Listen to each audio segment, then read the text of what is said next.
ಹೇಗಿದ್ದೀರಾ ಎಲ್ಲರೂ? ಹೇಗಿದ್ದೀರಾ ಎಲ್ಲರೂ? Price the lord. ಯಾಕಂದರೆ ಮಾತಾಡೋದೇ ಇಲ್ವಲ್ಲ ನೀವು. Price the Lord. Hallelujah, hallelujah. ಯೇಸುವೆ ಸ್ತೋತ್ರ, ಯೇಸುವೆ ವಂದನೆ. ಪರವಾಗಿಲ್ಲ, ದೇವರು ದಿನೇ ದಿನೇ ವಿಶ್ವಾಸಿಗಳ ಸಮೂಹವನ್ನು ಹೆಚ್ಚಿಸ್ತಾ ಇದ್ದಾರೆ. ದೇವರಿಗೊಂದು ಚಪ್ಪಾಳೆ ತಟ್ಟಿ ಸ್ತೋತ್ರ ಮಾಡೋಣ. Hallelujah, hallelujah, hallelujah, hallelujah. ಸ್ವಲ್ಪ ಸಮಯ ಇದೆ. ಆ ಸಣ್ಣ ಸಮಯದಲ್ಲಿ ಕೆಲವೊಂದು ವಾಕ್ಯಗಳನ್ನು ಸ್ವಲ್ಪ ನಾವು ಧ್ಯಾನ ಮಾಡೋಣ. ಧ್ಯಾನಕ್ಕಾಗಿ ಈ ಒಂದು ಅಧ್ಯಾಯವನ್ನು ತಗೊಳ್ಳೋಣ. ಯೌವನನ ಶುಭ ಸಂದೇಶ ಅಧ್ಯಾಯ 2 ವಾಕ್ಯ 1ರಿಂದ 11. 2ನೇ ಅಧ್ಯಾಯ 1ರಿಂದ 11. ಮಾರನೆಯ ದಿನ ಗಲಿಲೆಯದ ಕಾನಾ ಎಂಬ ಊರಿನಲ್ಲಿ ಒಂದು ಮದುವೆ ನಡೆಯಿತು. ಯೇಸುಸ್ವಾಮಿಯ ತಾಯಿ ಅಲ್ಲಿಗೆ ಬಂದಿದ್ದರು. ಯೇಸುವಿಗೂ ಅವರ ಶಿಷ್ಯರಿಗೂ ಆ ಮದುವೆಗೆ ಆಮಂತ್ರಣವಿತ್ತು. ಆ ಸಂದರ್ಭದಲ್ಲಿ ದ್ರಾಕ್ಷಾರಸ ಸಾಲದೆ ಹೋಯಿತು. ಆಗ ಯೇಸುವಿನ ತಾಯಿ, ಅವರಲ್ಲಿ ದ್ರಾಕ್ಷಾರಸ ಮುಗಿದು ಹೋಗಿದೆ ಎಂದು ಯೇಸುವಿಗೆ ಹೇಳಿದರು. ಅದಕ್ಕೆ ಯೇಸು, ಅಮ್ಮ, ಇದನ್ನು ನನಗೇಕೆ ಹೇಳುತ್ತಿ? ನನ್ನ ಗಳಿಗೆ ಇನ್ನೂ ಬಂದಿಲ್ಲ ಎಂದು ಉತ್ತರ ಕೊಟ್ಟರು. ತಾಯಿ ಸೇವಕರಿಗೆ ಆತ ಹೇಳಿದಂತೆ ಮಾಡಿ ಎಂದು ತಿಳಿಸಿದರು. ಯಹೂದ್ಯರ ಶುದ್ಧಾಚಾರ ಪದ್ಧತಿಯಂತೆ 6 ಕಲ್ಲು ಬಾನೆಗಳನ್ನು ಅಲ್ಲಿ ಇಟ್ಟಿದ್ದರು. ಅವು ಒಂದೊಂದು 2-3 ಕೊಡ ನೀರು ಹಿಡಿಯುವಷ್ಟು ದೊಡ್ಡದಾಗಿದ್ದವು. ಯೇಸುಸ್ವಾಮಿ ಸೇವಕರಿಗೆ ಆ ಬಾನೆಗಳಲ್ಲಿ ನೀರು ತುಂಬಿರಿ ಎಂದು ಹೇಳಿದರು. ಅವರು ಕಂಠದವರೆಗೆ ತುಂಬಿದರು. ಯೇಸು, ಈಗ ತೋಡಿಕೊಂಡು ಹೋಗಿ ಔತಣದ ಮೇಲ್ವಿಚಾರಕನಿಗೆ ಕೊಡಿ ಎಂದು ಹೇಳಲು ಅವರು ಹಾಗೆಯೇ ಮಾಡಿದರು. ಮೇಲ್ವಿಚಾರಕನು ದ್ರಾಕ್ಷಾರಸವಾಗಿ ಮಾರ್ಪಟ್ಟಿದ್ದ ನೀರಿನ ರುಚಿ ನೋಡಿದನು. ಅದು ಎಲ್ಲಿಂದ ಬಂದಿತೆಂಬುದು ಅವನಿಗೆ ತಿಳಿದಿರಲಿಲ್ಲ. ನೀರನ್ನು ತೋಡಿಕೊಂಡು ಬಂದ ಸೇವಕರಿಗೆ ಮಾತ್ರ ತಿಳಿದಿತ್ತು. ಆದುದರಿಂದ ಅವನು ಮದುಮಗನನ್ನು ಕರೆದು, ಜನರೆಲ್ಲರೂ ಉತ್ತಮವಾದ ದ್ರಾಕ್ಷಾರಸವನ್ನು ಮೊದಲು ಹಂಚುತ್ತಾರೆ, ಅತಿಥಿಗಳು ಯಥೇಚ್ಛವಾಗಿ ಕುಡಿದಾದ ಮೇಲೆ ಸಾಧಾರಣ ದ್ರಾಕ್ಷಾರಸವನ್ನು ಕೊಡುತ್ತಾರೆ. ನೀನಾದರೋ ಉತ್ತಮವಾದದ್ದನ್ನು ಈವರೆಗೂ ಇಟ್ಟಿದ್ದೀಯಲ್ಲ ಎಂದು ಹೇಳಿದನು. ಯೇಸು ಮಾಡಿದ ಮೊದಲನೆಯ ಸೂಚಕ ಕಾರ್ಯ ಇದು. ಇದನ್ನು ಗಲಿಲೆಯ ನಾಡಿನ ಕಾನಾ ಊರಿನಲ್ಲಿ ಮಾಡಿ ತಮ್ಮ ಮಹಿಮೆಯನ್ನು ತೋರ್ಪಡಿಸಿದರು. ಅವರ ಶಿಷ್ಯರಿಗೂ ಅವರಲ್ಲಿ ವಿಶ್ವಾಸ ಮೂಡಿತು. Price the Lord. Hallelujah, hallelujah. ಪ್ರಿಯರೇ, ಯೇಸುಸ್ವಾಮಿ ಮಾತನಾಡುವ ಪ್ರತಿಯೊಂದು ಮಾತಿಗೂ, ಮಾಡುವ ಪ್ರತಿಯೊಂದು ಕಾರ್ಯದಲ್ಲೂ ಒಂದು ಅರ್ಥ ಇರುತ್ತೆ, ಒಂದು ರೆವೆಲೇಷನ್ ಇರುತ್ತೆ. ಅದು ಈ ಲೋಕಕ್ಕೆ ಸಂಬಂಧಪಟ್ಟಿದ್ದಾಗಿರೋದಿಲ್ಲ, ಬದಲಾಗಿ ಅದು ಸ್ವರ್ಗಕ್ಕೆ ಸಂಬಂಧಪಟ್ಟದ್ದಾಗಿರುತ್ತೆ. Praise the Lord. Hallelujah. Yesu ಮಾತನಾಡುವ ಮಾತುಗಳಾಗಲಿ, ಯೇಸು ಮಾಡಿದ ಅದ್ಭುತ ಕಾರ್ಯಗಳಾಗಲಿ, ಯಾವುದೇ ನೀವು ತಗೊಳ್ಳಿ, ಅದರಲ್ಲಿ ಒಂದು ಪ್ರಕಟಣೆ ಇರುತ್ತೆ. ಆ ಪ್ರಕಟಣೆ ಈ ಲೋಕಕ್ಕೆ ಸೀಮಿತವಾಗಿರೋದಿಲ್ಲ, ಬದಲಾಗಿ ಸ್ವರ್ಗಕ್ಕೆ ಸೀಮಿತವಾಗಿರುತ್ತೆ. Price the lord. ಇದು 1ನೇ ವಾಕ್ಯದಿಂದನೇ ಸ್ವಲ್ಪ ಸಮಯ ಇರೋದ್ರಿಂದ ಸ್ವಲ್ಪ ನಾವು ಧ್ಯಾನ ಮಾಡೋಣ. ಇಲ್ಲಿ ಒಂದು ಮದುವೆ. ಆ ಮದುವೆಗೆ ದೇವರ ವಾಕ್ಯ ಹೇಳುತ್ತೆ, ಮತ್ತು ಮರಿಯಳು ಅಲ್ಲಿದ್ದರು ಅಂತೇಳಿ. ಈ ಅಧ್ಯಾಯವನ್ನು ಯಾವುದಕ್ಕೆಲ್ಲ ಉಪಯೋಗಿಸ್ತಾರೆ ಅಂತ ನಿಮಗೆಲ್ಲರಿಗೂ ಗೊತ್ತಿದೆ, ನೀವು ಕೂಡ ಕೇಳಿಸ್ಕೊಂಡಿದ್ದೀರಾ. ಸೊ ದೇವರು ಇವತ್ತು ನಮಗೇನು ಹೇಳ್ಕೊಡ್ತಾರೋ, ಪವಿತ್ರಾತ್ಮರು ಏನು ಹೇಳ್ತಾರೋ ಅದನ್ನು ಸ್ವಲ್ಪ ನಾವು ಸ್ವೀಕಾರ ಮಾಡೋಣ. ಅದರಂತೆ ನಮ್ಮ ಬದುಕಿನಲ್ಲೇ ಆ ವಾಕ್ಯಗಳನ್ನು ಅಳವಡಿಸಿಕೊಳ್ಳೋಣ. ಖಂಡಿತವಾಗಲೂ ಇಲ್ಲಿ ಮಾರ್ಪಟ್ಟ ರೀತಿಯಲ್ಲಿ ನಮ್ಮ ಜೀವನಗಳು ಕೂಡ ದೇವರು ಮಾರ್ಪಡಿಸ್ತಾರೆ. Hallelujah, hallelujah. ಇಲ್ಲಿ ವಿಶೇಷವಾಗಿ ದೇವರ ವಾಕ್ಯ ನಾವು ನೋಡ್ತಾ ಇದ್ದೀವಿ. ಯೇಸುವಿಗೂ ಅವರ ಶಿಷ್ಯರಿಗೂ ಏನಿತ್ತಂತೆ? ಆಮಂತ್ರಣ, ಅಂದರೆ ಇನ್ವಿಟೇಷನ್ ಇತ್ತು. ನಿಮ್ಮ ಜೀವಿತದಲ್ಲಿ ಎವ್ರಿ ಡೇ, ಪ್ರತಿದಿನ ನೀವು ಯಾರಿಗೆ ಇನ್ವಿಟೇಷನ್ ಕೊಡಬೇಕು? ಯಾರಿಗೆ? ಒಂದು ಸರಿ ಬಂದ ಮೇಲೆ ಮತ್ತೆ ಮತ್ತೆ ಕೊಡಬೇಕಾ? ಇಲ್ವಾ? ಯೋಚನೆ ಮಾಡಿ. ನಿಧಾನ ಬರ್ತಾ ಇದೆ ಅಲ್ಲ? Price the lord. ನಾವು ಸ್ವರ್ಗದಲ್ಲಿಲ್ಲ, ನಾವು ಬದುಕ್ತಾ ಇರೋದು ಭೂಮಿಯಲ್ಲಿ. ದೇವದೂತರ ಮಧ್ಯದಲ್ಲಿ ನಾವು ಬದುಕ್ತಾ ಇಲ್ಲ. ಪಾಪದ ಪ್ರಪಂಚದಲ್ಲಿ, ಕತ್ತಲೆಯ ಮಧ್ಯದಲ್ಲಿ ಬದುಕ್ತಾ ಇದ್ದೀವಿ. ಹಾಗಾಗಿ ನಿಮ್ಮ ಜೀವಿತದಲ್ಲಿ ಪ್ರತಿದಿನ ಇನ್ವಿಟೇಷನ್ ಕೊಡಬೇಕು ನೀವು ಯೇಸುವಿಗೆ ಅಥವಾ ಪವಿತ್ರಾತ್ಮರಿಗೆ. Praise the lord, hallelujah. ಯಾಕೆಂದರೆ ನೀವೆಷ್ಟೇ ಜಾಗರೂಕರಾಗಿ ಬದುಕಿದರೂ ಕೂಡ ಎಡವುವ, ಬೀಳುವ ಸಾಧ್ಯತೆಗಳಿದೆಯಾ? ಆಲೋಚನೆ ಎಲ್ಲಾದರೂ?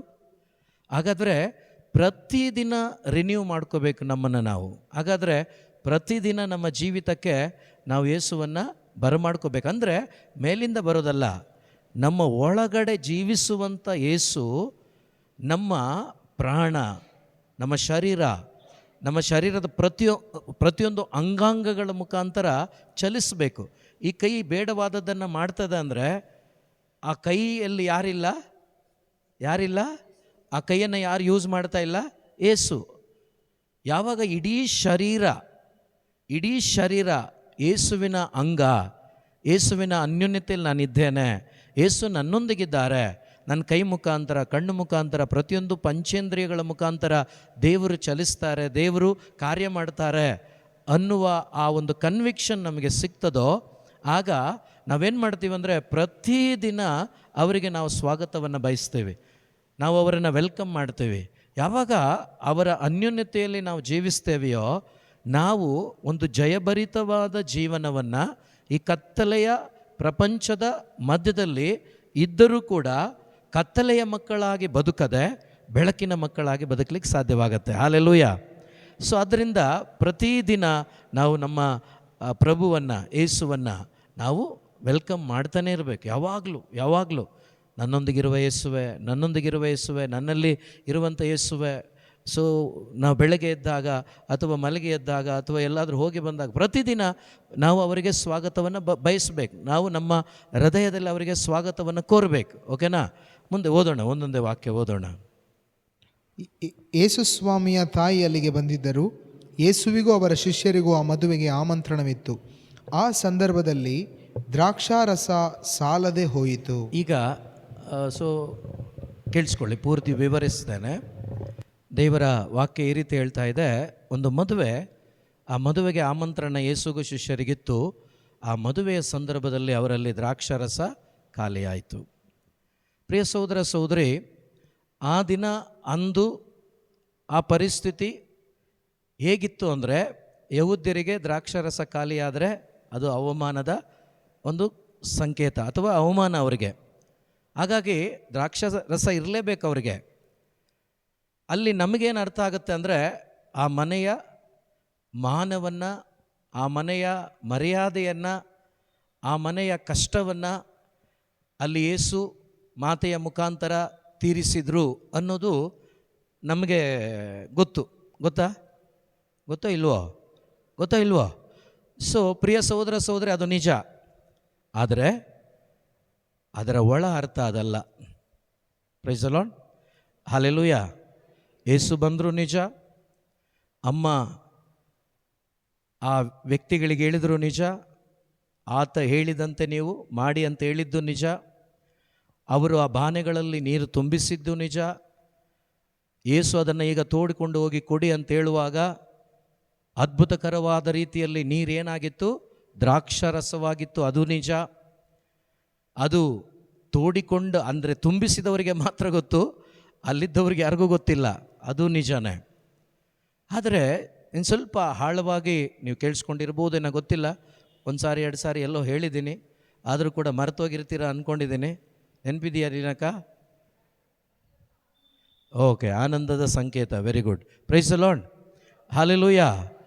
ಇದು ವಾಕ್ಯ ಹೇಳುತ್ತೆ, ಯೇಸು ಮಾಡಿದ ಮೊಟ್ಟ ಮೊದಲನೇ ಸೂಚಕ ಕಾರ್ಯ ಅಂತ ಬೈಬಲಲ್ಲಿ ಹೇಳುತ್ತೆ. ಯೋಹಾನನ ಶುಭ ಸಂದೇಶವನ್ನು ಭಾಳ ನಾವು 100% ತಗೊಳ್ತೀವಿ ಹಾಗೇನೆ. ಓಕೆನಾ?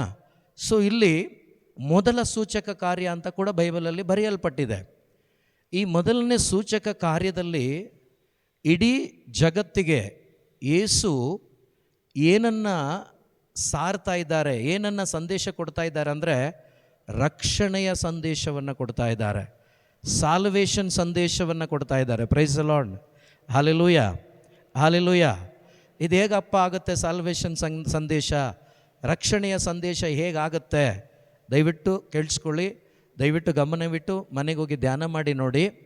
ಪ್ರಿಯ ಸಹೋದರ ಸಹೋದರಿ, ಇಲ್ಲಿ ನೀರು ಅನ್ನುವಂಥದ್ದು ಲೀನಾ, ಜೋಸೆಫ್, ರಿಚರ್ಡ್ ಬ್ರದರ್, ಇಲ್ಲಿ ನನ್ನ ಸಹೋದರ, ಇಲ್ಲಿರುವಂಥ ಪ್ರತಿಯೊಬ್ಬರು ನಾವೆಲ್ಲ ನೀರು.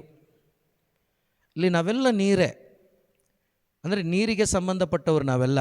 ಯಾವಾಗ ಯೇಸು ಕ್ರಿಸ್ತರ ಬರೋಣದ ಮುಂದೆ ಅಥವಾ ಕಲ್ವಾರಿಯಲ್ಲಿ ತನ್ನ ಪ್ರಾಣವನ್ನು ಅರ್ಪಿಸುವುದರ ಮುಂಚೆ ಅಥವಾ ಈಗಲೂ ಕೂಡ ನೀರಿನಂತೆ ಇರೋರು ಇದ್ದಾರೆ. ಏನಾದರೂ ಅರ್ಥ ಆಗ್ತಿದೆಯಾ? ಈಗಲೂ ಕೂಡ ನೀರಿಗೆ ಸಂಬಂಧಪಟ್ಟ ಜೀವನ ಜೀವಿಸ್ತಾ ಇದ್ದಾರೆ, ನೀರಿನಂತೆ ಬದುಕ್ತಾ ಇರೋರು ಇದ್ದಾರೆ. ನೀರು ಅಂದರೆ ನಾನು ನೀವು, ಯಾವಾಗ ಕ್ರಿಸ್ತನನ್ನು ಸ್ವೀಕಾರ ಮಾಡುವ ಮುನ್ನ. ಈಗ ಈ ನೀರು ಏನಾಗಿದೆ ಅಂದರೆ ಏನು ಉದಾಹರಣೆ ಅಂದರೆ, ಈ ನೀರನ್ನು ನಾವು ಕುಡಿತೀವಿ ಅಲ್ವಾ? ಈ ನೀರನ್ನು ನಾವು 3-4 ದಿವಸ ಇಟ್ಟರೆ ಆ ನೀರು ಏನಾಗತ್ತೆ? ಸ್ಮೆಲ್ ಬರುತ್ತೆ ಅಥವಾ ಪಾಚಿ ಹಿಡಿಯುತ್ತೆ. ನಮ್ಮ ಕಣ್ಣಿಗೆ ಕಾಣಿಸದಂಥ ಹುಳುಗಳು ಕೆಳಗಡೆ ಇರ್ತವೆ. ನಮಗೆ ಇವತ್ತು ಗೊತ್ತಿಲ್ಲ ಬಿಡಿ, ಈ ಗ್ಲೆನ್ಗೆ ಕೇಳಿದ್ರೆ ಗೊತ್ತೇ ಇರಲ್ಲ ಬಿಡಿ ಅಲ್ವಾ? ಯಾಕೆಂದರೆ ಬಾನೆಗಳಲ್ಲಿ ಯಾವತ್ತೂ ಅವ್ರು ನೀರು ಕುಡ್ದಿಲ್ಲ. ಅಥವಾ ಅಜ್ಜಿರು, ತಾತಂದರು, ಅಮ್ಮಂದರು ಆಗಿನ ಕಾಲದಲ್ಲಿ ಏನು ಮಾಡ್ತಾಯಿದ್ರು ಅಂದರೆ, ಬಾನೆಗಳಲ್ಲಿ ನೀರನ್ನು ಇಡ್ತಾಯಿದ್ರು. ಪ್ರತಿದಿನ ಅಥವಾ 2 ದಿವಸಕ್ಕೊಮ್ಮೆ ಅದನ್ನು ಕ್ಲೀನ್ ಮಾಡಿ ಅದರಲ್ಲಿರುವ ನೀರನ್ನು ಬಿಸಾಡಿ ಅದ್ರಿಗೆ ಹೊರಗಡೆ ಹಾಕಿ ಹೊಸ ನೀರನ್ನು ತುಂಬಿಸ್ತಾಯಿದ್ರು. ಯಾಕೆಂದರೆ ಕೆಳಗಡೆ ಪಾಚಿ ಹಿಡಿತಾಯಿತ್ತು, ಅದರಲ್ಲಿ ಹುಳುಗಳು ಇರ್ತಾಯಿತ್ತು, ಅದು ಕಾಣಿಸ್ತಾ ಇರಲಿಲ್ಲ. ಸೊ ಪ್ರಿಯ ಸಹೋದರ ಸಹೋದರಿ, ಅದೇ ಪ್ರಕಾರ ಯೇಸು ಇಲ್ಲದ ಒಂದು ಮನುಷ್ಯನ ಜೀವನ ನೀರಿನಂತೆ. Praise the Lord. Hallelujah, hallelujah. ನೀರು ಹೇಗೆ ಕೆಟ್ಟು ಹೋಗುತ್ತೋ ಅದೇ ರೀತಿ ಮನುಷ್ಯ ಕೆಟ್ಟು ಹೋಗ್ತಾನಲ್ಲ, ಕೆಟ್ಟು ಹೋಗಿದ್ದ. Price the lord. ಯಾವಾಗ ಕೆಟ್ಟೋಗಿದ್ದ ರಿಟಕ? ಯಾವಾಗ ಕೆಟ್ಟೋಗಿದ್ದ? ಜೀಸಸ್ ಇಲ್ಲದೆ ಇದ್ದಾಗ. ಆದಾಮನು ಅವಿಧೇಯನಾದಾಗಲೇ ಏದೇನು ತೋಟದಲ್ಲೇ ಮನುಷ್ಯನು ಕೆಟ್ಟು ಹೋದ. ಹುಳ ಬಿದ್ದುಬಿಡ್ತವನಿಗೆ. ಯಾವ ಹುಳ? ಪಾಪದ ಹುಳ. ಹಾಲೆಲೂಯ. ಪಾಪದ ಹುಳ ಅವನಲ್ಲಿ ಸೇರಿಕೊಳ್ತು, ವಿಷ ಅವನಲ್ಲಿ ಸೇರಿಕೊಳ್ತು. ಅವನಿಗೆ ಕೊಟ್ಟಂಥ ದೇವರ ಆತ್ಮ ಅದು ಹೋಯ್ತು ಅವನಲ್ಲಿ. ಈಗ ಅವನು, ನಾನು, ನೀವು ಎಲ್ಲರೂ ಕೂಡ ನೀರಿಗೆ ಸಂಬಂಧಪಟ್ಟವರು. ಅಂದರೆ ನಾವೆಲ್ಲ ಸತ್ತೋದ್ವಿ. ನಮ್ಮಲ್ಲಿ ಹುಳುಗಳಿದೆ, ವೈರಸ್ ಇದೆ. ನಮಗೆ ಯಾರಿಗೂ ಕೂಡ ಬೆಲೆ ಇಲ್ಲ ಆಗ. ಯಾಕೆಂದರೆ ನಮ್ಮಲ್ಲಿ ಯಾರಿಲ್ಲ? ಏಸು ಇಲ್ಲ, ದೇವರಿಲ್ಲ, ನಮ್ಮಲ್ಲಿ ದೇವರ ಆತ್ಮ ಇಲ್ಲ. ಸೊ ಈ ರೀತಿಯಾದ ಬದುಕನ್ನು ಬದುಕುವಾಗ ತಂದೆಯಾದ ದೇವರು ಈ ನೀರನ್ನು ಬದಲಾಯಿಸಬೇಕಂತ ಯೋಚನೆ ಮಾಡಿದರು. ಈ ಮನುಷ್ಯನನ್ನು ಬದಲಾಯಿಸಬೇಕಂತ ಯೋಚನೆ ಮಾಡಿದರು. ಈ ಮನುಷ್ಯನನ್ನು ಈ ಸಾವಿನಿಂದ ಜೀವಕ್ಕೆ ತರಬೇಕು ಅಂತ ತೀರ್ಮಾನ ಮಾಡಿದರು. Hallelujah, hallelujah, hallelujah. ಯಾವ ರೀತಿ ನೀರು ಕೆಟ್ಟು ಹೋಗ್ತದೋ ಅದೇ ರೀತಿ ಮನುಷ್ಯ ಕೆಟ್ಟು ಹೋಗಿದ್ದ, ಸತ್ತು ಹೋಗಿದ್ದ. ಎಲ್ಲಿ? ಆತ್ಮದಲ್ಲಿ. ಎಲ್ಲಿ? ಆತ್ಮದಲ್ಲಿ. ಈ ಆತ್ಮ ಈಗ ಕೆಡದೇ ಇರುವಂಥ ಆತ್ಮವಾಗಿ ಮಾರ್ಪಡಬೇಕು, ನಿತ್ಯ ಜೀವದ ಆತ್ಮವಾಗಿ ಮಾರ್ಪಡಬೇಕು, ಸ್ವರ್ಗರಾಜ್ಯದ ಮಗನು ಮಗಳಾಗಿ ಮಾರ್ಪಡಬೇಕು. ಅದಕ್ಕೆ ಏನು ಮಾಡಿದರು? ತನ್ನ ಮಗನಾದ ಯೇಸುವನ್ನು ಭೂಮಿಗೆ ಕಳಿಸಿದರು. ಭೂಮಿಗೆ ಕಳಿಸಿದಂತಹ ತಂದೆ ದೇವರು ಆ ತಂದೆ ದೇವರ ಚಿತ್ತವನ್ನು ಮೊದಲನೇ ಅದ್ಭುತ ಕಾರ್ಯದಲ್ಲೇ ತೋರಿಸ್ತಾ ಇದ್ದಾರೆ ಯೇಸು ಸ್ವಾಮಿ.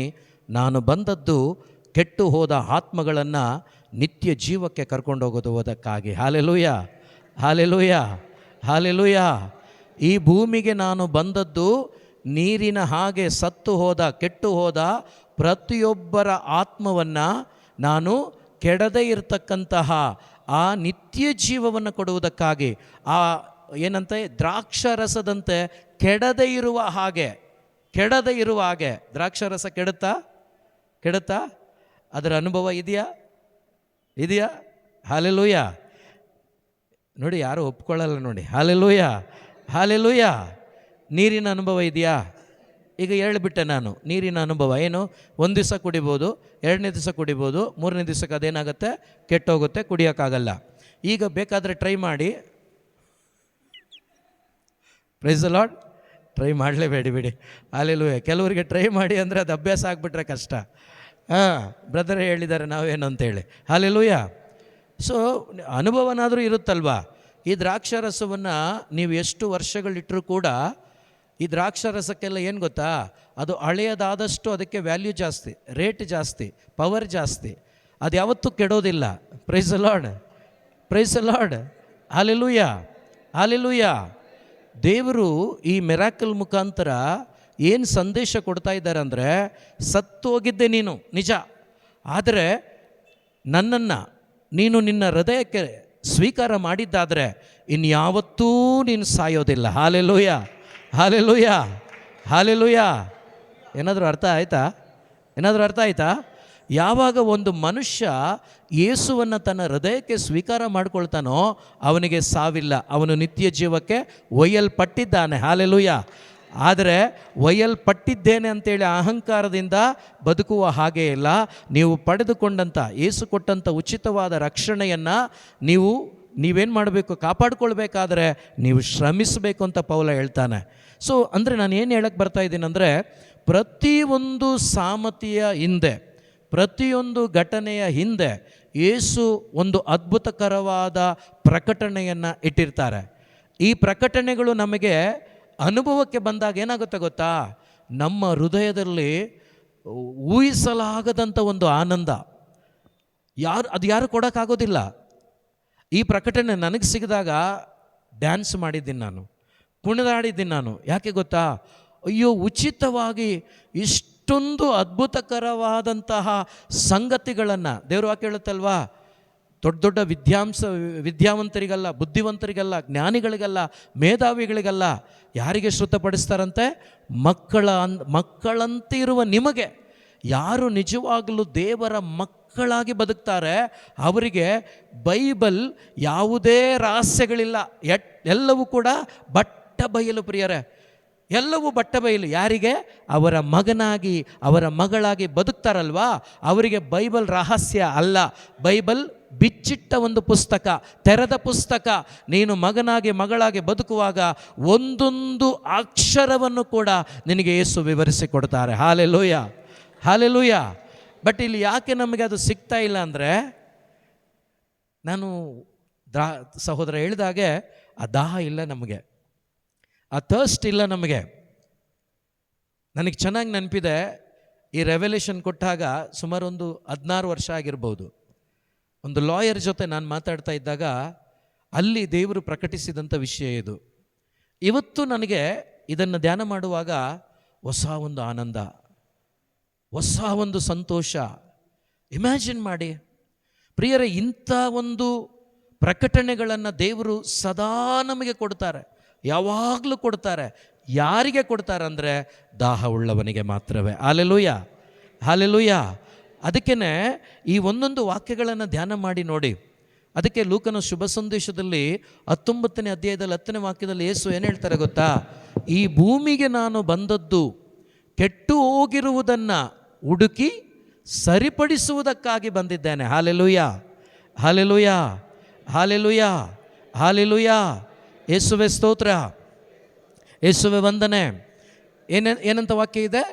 ಈ ಭೂಮಿಗೆ ಯೇಸು ಮನುಷ್ಯನಾಗಿ ಬಂದ ಕಾರಣ ಈ ಒಂದು ಘಟನೆ ಏನು, ಈ ಒಂದು ಅದ್ಭುತ ಕಾರ್ಯ ಏನಿದೆ, ಈ ನೀರನ್ನು ದ್ರಾಕ್ಷಾರಸ ಮಾಡಿದರು.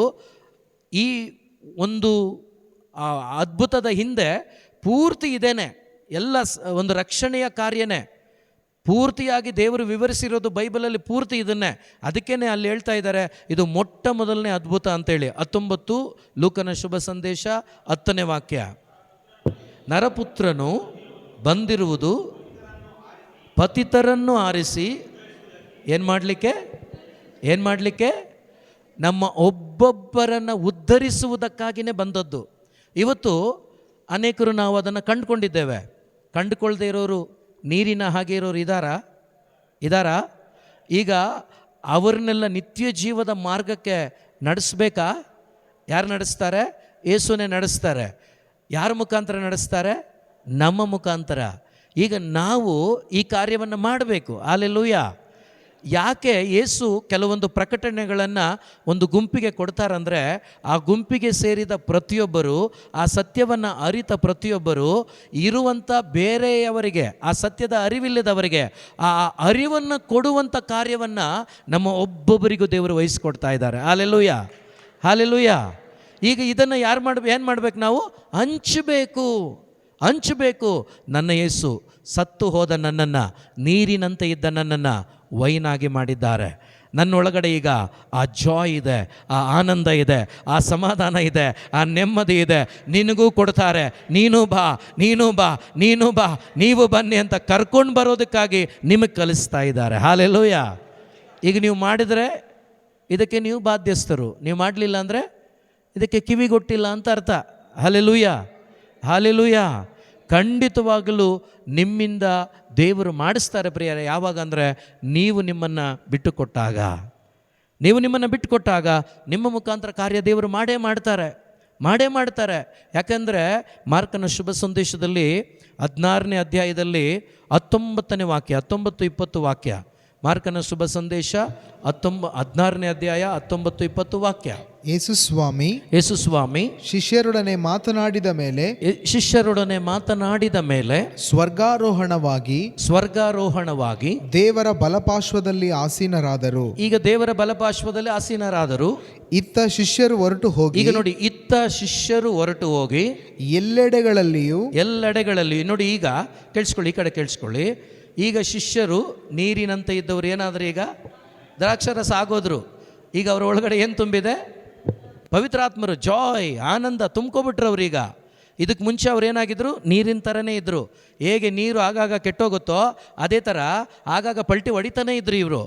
ಆದರೆ ಈಗ ಆ ಕೆಟ್ಟು ಹೋಗದೆ ಯಾವಾಗಲೂ ಫ್ರೆಶ್ ಆಗಿ ಅದೇ ರೀತಿಯಲ್ಲಿ ಉನ್ನತವಾಗಿರುವಂಥ ದ್ರಾಕ್ಷಾರಸ ಅಂದರೆ ಪವಿತ್ರಾತ್ಮರನ್ನು, ಕೆಡದೇ ಇರತಕ್ಕಂಥ ಪವಿತ್ರಾತ್ಮರನ್ನು ತುಂಬ್ಕೊಂಡ್ಬಿಟ್ರಿ. ಈಗ ತುಂಬ್ಕೊಂಡ್ಬಿಟ್ಟು ಯೇಸು ಈಗ ಹೋಗಿ ತಂದೆ ಬಲಪಾರ್ಶ್ವದಲ್ಲಿ ಕುಳಿತುಕೊಂಡಿದ್ದಾರೆ.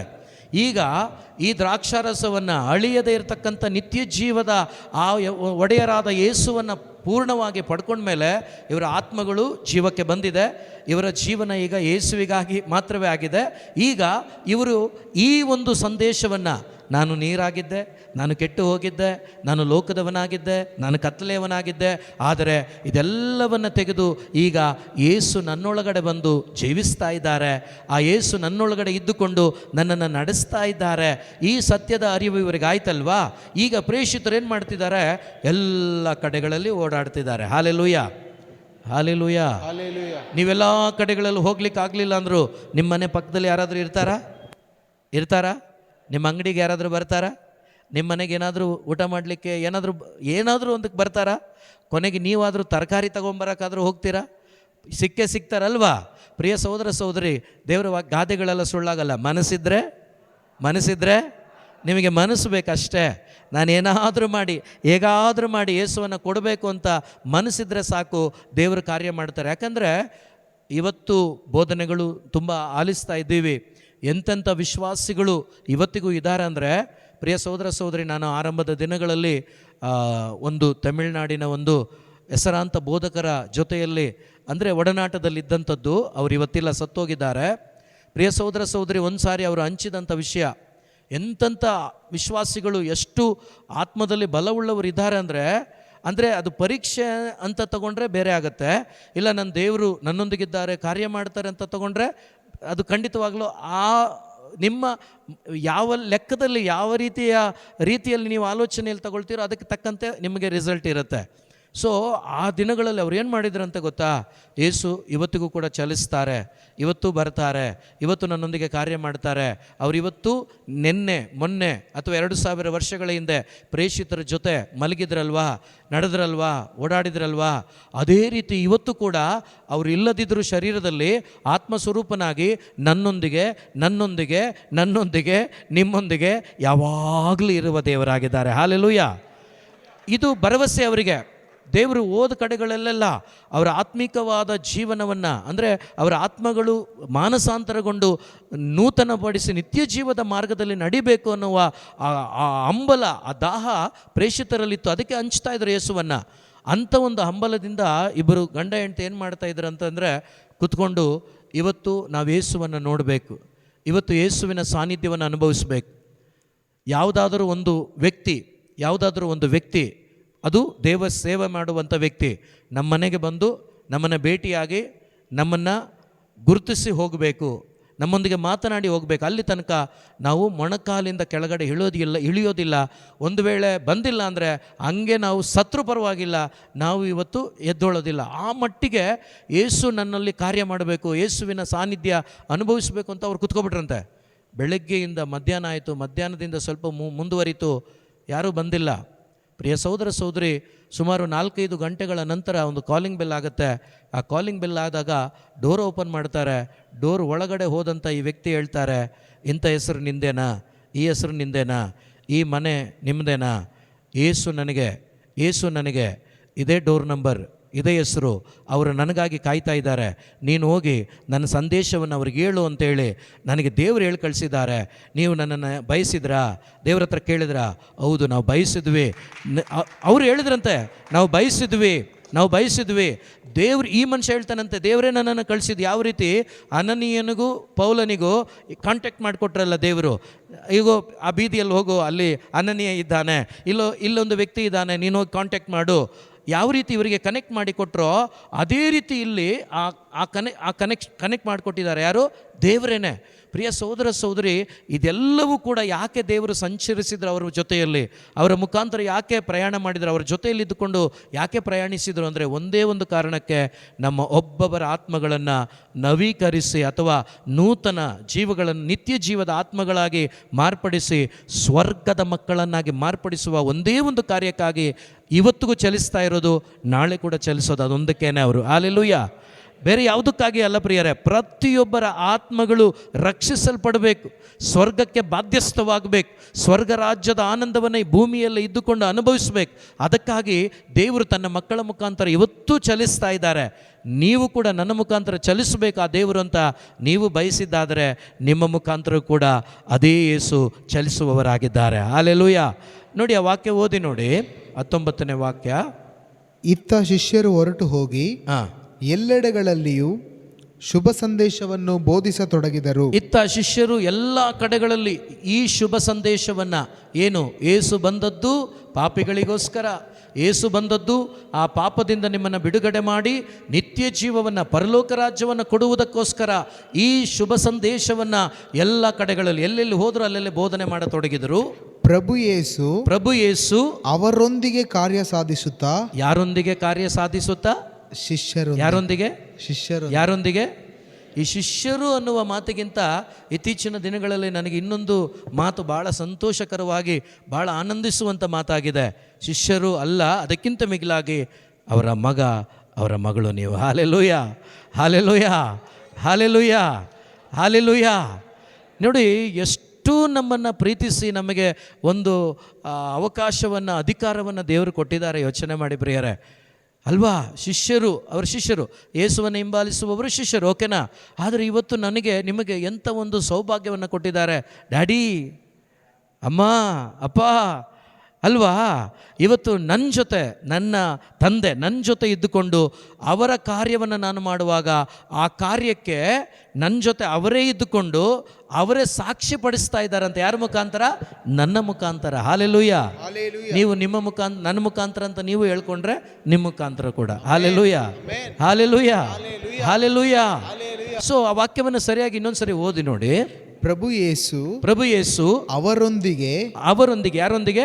ಶಿಷ್ಯರೊಂದಿಗೆ ಕಾರ್ಯ ಸಾಧಿಸುತ್ತಾ ಮಹತ್ ಕಾರ್ಯಗಳಿಂದ ಶುಭ ಸಂದೇಶವನ್ನು ಸಮರ್ಥಿಸುತ್ತಾ ಇದ್ದರು. ಅಷ್ಟೇನಾ? Okay, praise the lord. ಅಂದರೆ ಅಲ್ಲಿ ಅರ್ಥ ಏನು ಅಂದರೆ, ನಿಜವಾಗಲೂ ಶುಭ ಸಂದೇಶ ನಾವು ಸಾರುವಾಗ ಆ ಶುಭ ಸಂದೇಶಕ್ಕೆ ಸಾಕ್ಷಿಯಾಗಿ ದೇವರೇ ನಿಲ್ತಾರೆ. ಹಲ್ಲೆಲೂಯಾ. ಅಲ್ಲಿ ಅವರೇ ಕೆಲಸ ಮಾಡ್ತಾರೆ. ಹಲ್ಲೆಲೂಯಾ. ನೀವೇನು ಮಾಡಬೇಡಿ, ಶುಭ ಸಂದೇಶವನ್ನು ಸಾರಿ. ಆ ಶುಭ ಸಂದೇಶ ಯಾರಾಗಿದ್ದಾರೆ? ಯೇಸುವಾಗಿದ್ದಾರೆ. ನೀವು ಯೇಸುವನ್ನು ಸಾರಿ, ಕೆಲಸ ಯಾರು ಮಾಡ್ತಾರೆ? ಯೇಸುವೇ ಮಾಡ್ತಾರೆ. ನೀವೇನು ಮಾಡಬೇಡಿ. ಹಲ್ಲೆಲೂಯಾ. ನೀವೇನು ಮಾಡೋಕ್ಕಾಗಲ್ಲ. ಜಸ್ಟ್ ನೀವು ಹೋಗಿ ಅವ್ರು ಏನು ಹೇಳಿದ್ದಾರೆ ಅದನ್ನು ಮಾಡಿ. ಆಗ ನೀವು ಹೇಳಿದಂಥ ವಾಕ್ಯಕ್ಕೆ ಆ ಕಾರ್ಯವನ್ನು ಯಾರು ಮಾಡ್ತಾರೆ? ಯೇಸುನೇ ಮಾಡ್ತಾರೆ, ಪವಿತ್ರಾತ್ಮರೇ ಮಾಡ್ತಾರೆ. ಪ್ರಿಯ ಸಹೋದರ ಸಹೋದರಿ, ನೀವು ಒಂದೊಂದು ಸಾಮತಿಗಳನ್ನು, ಒಂದೊಂದು ಘಟನೆಗಳನ್ನು ನೀವು ಧ್ಯಾನ ಮಾಡಿ ನೋಡಿ. ಅದಕ್ಕೆ ಅವ್ರು ಹೇಳಿದ್ದು, ಲೂಕನ ಶುಭ ಸಂದೇಶ 4:18 ನಮಗೆಲ್ಲರಿಗೂ ಪರಿಚಯವಾದಂಥ ವಾಕ್ಯ. ದೇವರು ನನ್ನನ್ನು ಯಾಕೆ ಅಭಿಷೇಕ ಮಾಡಿದ್ದಾರೆ? ದೇವರ ಆತ್ಮ ನನ್ನ ಮೇಲಿದೆ, ಅವರು ನನ್ನನ್ನು ಅಭಿಷೇಕ ಮಾಡಿದ್ದಾರೆ. ಯಾತಕ್ಕಾಗಿ? ದೀನ ದಲಿತರಿಗೆ ಶುಭ ಸಂದೇಶ. ನೋಡಿ, ಈ ಸಾಮತಿ, ಈ ಅದ್ಭುತದ ಪೂರ್ತಿ ವಿವರ ಇದೇನೆ. ನೀರು ದ್ರಾಕ್ಷಾರಸವಾಯಿತು. ಪ್ರತಿಯೊಬ್ಬರ ಜೀವಿತದಲ್ಲಿ ಶುಭ ಸಂದೇಶ ಸ್ವೀಕಾರ ಆಗಬೇಕು. ನೋಡಿ, ನೀವು ತುಂಬಿಸ್ಕೊಳ್ತಾ ಹೋಗಿ ದೇವರ ವಾಕ್ಯಗಳನ್ನು. ಆ ಶಿಷ್ಯರು ಏನು ಮಾಡಿದ್ರು, ಅಮ್ಮ ಹೇಳಿದಾಗ, ಯೇಸು ಹೇಳಿದಾಗ ಆ ಬಾನೆಗಳಲ್ಲಿ ನೀರು ತುಂಬಿಸ್ರಿ ಅಂತ ಯೇಸು ಹೇಳಿದರು. ಹೌದಾ? ತುಂಬಿಸ್ಕೋತಾ ಇರಿ. ಈ 3 ವರ್ಷ ಪ್ರೇಷಿತರು ಏನು ಮಾಡಿದ್ರು? ತುಂಬಿಸ್ಕೊಂಡ್ರು. ಅದು ಕೆಲಸಕ್ಕೆ ಬಂತ? ಯಾವಾಗ? ಪವಿತ್ರಾತ್ಮನ ಅಭಿಷೇಕದಿಂದ ತುಂಬಲ್ಪಟ್ಟಾಗ. ನೋಡಿ, ಅಲ್ಲಿವರೆಗೆ ಅವರಿಗೆ ಯಾವುದು ವಾಕ್ಯ ನೆನಪಾಗಲಿಲ್ಲ, ಅವರಿಗೆ ಬೋಧನೆ ಮಾಡಲಿಕ್ಕಾಗಲಿಲ್ಲ. ಯಾವಾಗ ಪವಿತ್ರಾತ್ಮರವ್ರ ಮೇಲೆ ಬಂದರೋ, ಪೇತ್ರನಿಗೆ ಯಾರೂ ಹೇಳಲಿಲ್ಲ ಏನಂತ, ಎದ್ದು ನಿಂತ್ಕೊಂಡು ಬೋಧನೆ ಮಾಡುವಂತ ಯಾರೂ ಹೇಳಿಲ್ಲ. ಎದ್ದು ನಿಂತು ಶುಭ ಸಂದೇಶವನ್ನು ಯಾರಿಗೆ ಸಾರ್ತಾ ಇದ್ದಾರೆ? ಬೈಬಲ್ ಪಂಡಿತರಿಗೆ. ಯಹೂದ್ಯರು ಅವರು ಯಾರು? ಅಲ್ಲಿದ್ದಂಥ ಎಲ್ಲರೂ ಕೂಡ ವಿಜ್ಞಾನಿಗಳು, ಪಂಡಿತರು, ಬೈಬಲ್ ಅಧ್ಯಯನ ಮಾಡಿ ಅರ್ದು ಕುಡಿದವರು. ಅವರಿಗೆ ಎದ್ದು ನಿಂತು ಪೇತ್ರ ಹೇಳ್ತಿದ್ದಾರೆ ಏನಂತ? ಆಕಾಶದ ಕೆಳಗೆ ಭೂಮಿಯ ಮೇಲೆ ಎಲ್ಲರಿಗೂ ರಕ್ಷಣೆ ಯಾರಿಂದ? ಯೇಸುವಿನಿಂದ. ಅವ್ರು ಬಿಟ್ಟರೆ ಬೇರೆ ಯಾರಿಂದಲೂ ಇಲ್ಲ. ಈ ಶುಭ ಸಂದೇಶವನ್ನು ಎದ್ದು ನಿಂತು ಸಾರ್ತಾ ಇದ್ದಾರೆ. ಯಾವಾಗ ಇದು ಆಗಿದ್ದವರಲ್ಲಿ? ಅವರಲ್ಲಿ ಪವಿತ್ರಾತ್ಮರು ಬಂದಾಗ. ಪ್ರಿಯ ಸಹೋದರ ಸಹೋದರಿ, ಒಬ್ಬ ಮನುಷ್ಯನ ಜೀವನದಲ್ಲಿ ಯಾವಾಗ ಯೇಸು ಬರ್ತಾರೋ, ಯೇಸು ಬಂದ ಮೇಲೆ ಅವನ ಜೀವಿತದಲ್ಲಿ ಒಂದೊಂದು ವಾಕ್ಯದ ಪ್ರಕಟಣೆಯನ್ನು ಯೇಸು ಪವಿತ್ರಾತ್ಮರು ಅವನಿಗೆ ಪ್ರಕಟಪಡಿಸ್ತಾನೇ ಇರ್ತಾರೆ. ಹಾಲೆಲೂಯ. ಈ ವಾಕ್ಯಗಳನ್ನು ಪ್ರಕಟಪಡಿಸುವಾಗ ಪವಿತ್ರಾತ್ಮರು, ನೀವು ನಿಮ್ಮ ಸ್ವಂತ ಜ್ಞಾನದಿಂದ ಬೋಧನೆ ಮಾಡೋಕ್ಕಾಗಲ್ಲ. ದೇವರ ವಾಕ್ಯ ಯೇಸು, ಆ ಯೇಸುವಿನ ವಾಕ್ಯ ಮಾತುಗಳಲ್ಲಿ ಪವಿತ್ರಾತ್ಮರಿದ್ದಾರೆ. ಆ ಪವಿತ್ರಾತ್ಮರು ಆ ವಾಕ್ಯಗಳನ್ನು ಬಿಡಿಸಿ ಹೇಳ್ಕೊಡ್ತಾರೆ ನಿಮಗೆ. ಅವರು ಬಿಡಿಸಿ ಹೇಳ್ಕೊಡುವಾಗ ನೀವು ಮಾತಾಡ್ತಿರಲ್ವ, ನಿಮ್ಮ ಮುಖಾಂತರ ಪವಿತ್ರಾತ್ಮರು ಮಾತಾಡ್ತಾರಲ್ವ, ಆ ಒಂದೊಂದು ಮಾತಿಗೂ ದೇವರು ನಿಮ್ಮ ಹೃದಯಗಳಲ್ಲಿ ಕಾರ್ಯ ಮಾಡ್ತಾರೆ. ಹಾಲೆಲೂಯ. ಆದ್ದರಿಂದ ಯೇಸುವಿನಲ್ಲಿ ನನ್ನ ಆತ್ಮೀಯ ಸಹೋದರ ಸಹೋದರಿ, ಪ್ರತಿ ಮಂಗಳವಾರ ಇಲ್ಲಿ ನಾವು ಸೇರಿಕೊಳ್ತಾ ಇದ್ದೇವೆ. ಸೇರಿಕೊಳ್ಳೋದು ಮಾತ್ರವಲ್ಲ, ಪ್ರತಿ ವಾರದಲ್ಲಿ ನಾವು ಒಂದು ದಾಹ ಪಡೋಣ, ಒಂದು ಆಸೆ ಪಡೋಣ. ನಾನು ಯೇಸುವೆ ನಿನ್ನ ಕೈಯಲ್ಲಿ ಒಂದು ಉತ್ತಮವಾದ ಪಾತ್ರೆ ಆಗಬೇಕು. ನನ್ನ ಒಳಗಡೆ ಇದ್ದಂಥ ನೀರಾಗಿದ್ದ ನನ್ನನ್ನು ತೆಗೆದುಹಾಕಿ ದ್ರಾಕ್ಷಾರಸವನ್ನು, ಕೆಡದೇ ಇರತಕ್ಕಂತಹ ಆತ್ಮರಿಂದ, ಪವಿತ್ರಾತ್ಮರಿಂದ ನನ್ನನ್ನು ತುಂಬಿಸಿದ್ದೀಯಾ? ಅಥವಾ ಲೋಕದ ಆತ್ಮವನ್ನು ತೆಗೆದು ದೇವರ ಆತ್ಮರನ್ನೇ ನೀವು ನನಗೆ ಕೊಟ್ಟಿದ್ದೀರಾ? ಆ ಆತ್ಮನ ಮುಖಾಂತರ ನಾನು ಪ್ರಾರ್ಥಿಸುವಾಗ, ನಾನು ವಾಕ್ಯವನ್ನು ಆಲಿಸುವಾಗ, ಆ ವಾಕ್ಯವನ್ನು ಇನ್ನೊಬ್ಬರಿಗೆ ಹಂಚುವಾಗ, ಈ ವಾಕ್ಯದ ಮುಖಾಂತರ ನೀವು ಕ್ರಿಯೆ ಮಾಡಿ ಅನೇಕರನ್ನು ನಿಮ್ಮ ರಾಜ್ಯಕ್ಕೆ ಕರೆತರುವಂಥ ಒಂದು ಉತ್ತಮವಾದ ಪಾತ್ರೆಯನ್ನಾಗಿ ನನ್ನನ್ನು ಮಾರ್ಪಡಿಸಿ ಅಂತೇಳಿ ನೀವು ದಾಹಪಟ್ಟು ಕೇಳಿ ನೋಡಿ. ಒಂದೊಂದು ಆತ್ಮ ಬಂದರೆ ಈ ಪ್ರಪಂಚದಲ್ಲೇ ಅದರಿಂದ ಆ ರೀತಿ ಆನಂದ ಯಾರೂ ಕೊಡೋಕ್ಕಾಗಲ್ಲ ಪ್ರಿಯರೇ. ನಾವು ಉದಾಹರಣೆಗೆ ಒಂದು ಎಕ್ಸಾಂಪಲ್ ಹೇಳ್ತೇನೆ. ಈ ರೀತಿ ನೀವು ನಿಮ್ಮನ್ನೇ ಒಪ್ಪಿಸಿಕೊಟ್ಟು, ನಾನು ದೇವರ ಮಗಳು, ನಾನು ಕೂಡ ಶುಭ ಸಂದೇಶವನ್ನು ಸಾರಬೇಕು ಅನ್ನುವ ದಾಹದಿಂದ ದೇವರ ಆಲೋಚನೆಯಂತೆ ಮಾಡಿ, ಆಗ ಒಂದು ಆತ್ಮ ದೇವರ ಕಡೆಗೆ ಬರುತ್ತಲ್ವಾ, ಈ ಕಡೆ 10 ಕೋಟಿ ಇಡಿ, ಈ ಕಡೆ ಒಂದು ಆತ್ಮ ಬಂದಿದೆಯಲ್ವಾ, ಆ ಒಂದು ಆನಂದವನ್ನು ಸ್ವಲ್ಪ ಧ್ಯಾನ ಮಾಡಿ ನೋಡಿ. ಇದು ಖಾಲಿ ಕಸವಾಗಿರ್ತದೆ. ಈ ಒಂದು ಆತ್ಮ ಇರುತ್ತಲ್ವಾ, ಅದರಲ್ಲಿ ಸಿಕ್ಕುವಂಥ ತೃಪ್ತಿ, ಸಮಾಧಾನ ಈ ಲೋಕದಲ್ಲಿ ಯಾವುದರಲ್ಲೂ ಸಿಗೋದಿಲ್ಲ. Praise the lord, hallelujah. So ನಿಜವಾಗ್ಲೂ ಈ ಕಾರ್ಯಗಳು ನಮ್ಮಿಂದ ಬಯಸ್ತಾರೆ ದೇವರು. ಈ ರೀತಿಯಾದ ಜೀವನವನ್ನು ದೇವರು ಬಯಸ್ತಾರೆ. ಅಂಥ ಜೀವನವನ್ನು ನಾವೆಲ್ಲರೂ ಬಯಸೋಣ, ಎದ್ದು ನಿಲ್ಲೋಣ. Praise the lord, hallelujah. ಯೇಸುವೆ ಸ್ತೋತ್ರ, ಯೇಸುವೆ ವಂದನೆ, ಯೇಸುವೆ ಆರಾಧನೆ, ಯೇಸುವೆ ಮಹಿಮೆ. ಹಾಲೆಲೂಯ.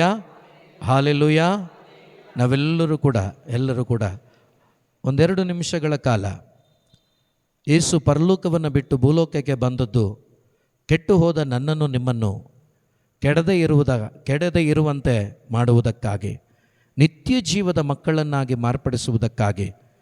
ಇದೋ ಅಂದು ನೀರನ್ನು ದ್ರಾಕ್ಷರಸ ಮಾಡಿದ ದೇವರು ಇವತ್ತು ನಮ್ಮನ್ನು ಕೂಡ ನಷ್ಟಪಟ್ಟು ಹೋಗಿದ್ದ ನನ್ನನ್ನು ನಿಮ್ಮನ್ನು ಜೀವಂತರನ್ನಾಗಿ ಮಾಡಿದ್ದಾರೆ. ಇದು ಅವರ ಕೃಪೆ ಕರುಣೆಯಾಗಿದೆ. ಈ ಒಂದು ಸತ್ಯದ ಅರಿವಿಲ್ಲದ ಎಷ್ಟೋ ಮಕ್ಕಳು ಇದ್ದಾರೆ. ಆ ಮಕ್ಕಳ ಜೀವಿತದಲ್ಲೂ ಕೂಡ ದೇವರು ನಾವು ಅನುಭವಿಸಿದ ಆನಂದವನ್ನು ಅವರು ಅನುಭವಿಸಬೇಕು ಅಂತ ದೇವರು ಬಯಸ್ತಾರೆ. ಈ ಕಾರ್ಯವನ್ನು ಮಾಡಲಿಕ್ಕೆ ಇಷ್ಟಪಡ್ತಾರೆ. ನಮ್ಮ ಮುಖಾಂತರ ದೇವರು, ಪ್ರೇಷಿತರ ಮುಖಾಂತರ ಚಲಿಸಿದ ದೇವರು ನಮ್ಮ ಮುಖಾಂತರವೂ ಚಲಿಸಬೇಕು ಪ್ರಿಯರೇ. ಅಂತ ಒಂದು ಶಕ್ತಿಯಿಂದ ನಾವು ಒಬ್ಬೊಬ್ಬರು ತುಂಬಲ್ಪಡುವಂತೆ ಎಲ್ಲರೂ ಸ್ತುತಿಸಿ ಪ್ರಾರ್ಥಿಸೋಣ. Hallelujah, hallelujah, hallelujah, hallelujah, hallelujah, hallelujah, hallelujah, hallelujah, hallelujah. ಓರ ಬರ ಬರ ಬರ ಬರ ಬರ ಬರ ಬರ ಬರ ಬರ ಬರ ಬರ ಬರ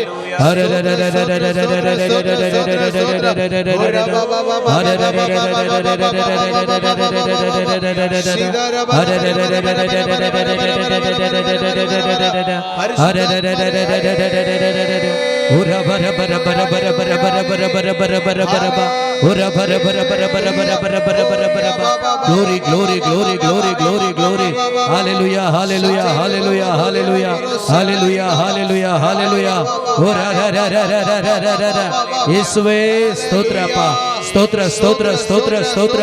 Thank you Jesus, thank you Jesus. Hallelujah, hallelujah, hallelujah, hallelujah, hallelujah, hallelujah, hallelujah, hallelujah, hallelujah, hallelujah, hallelujah, hallelujah.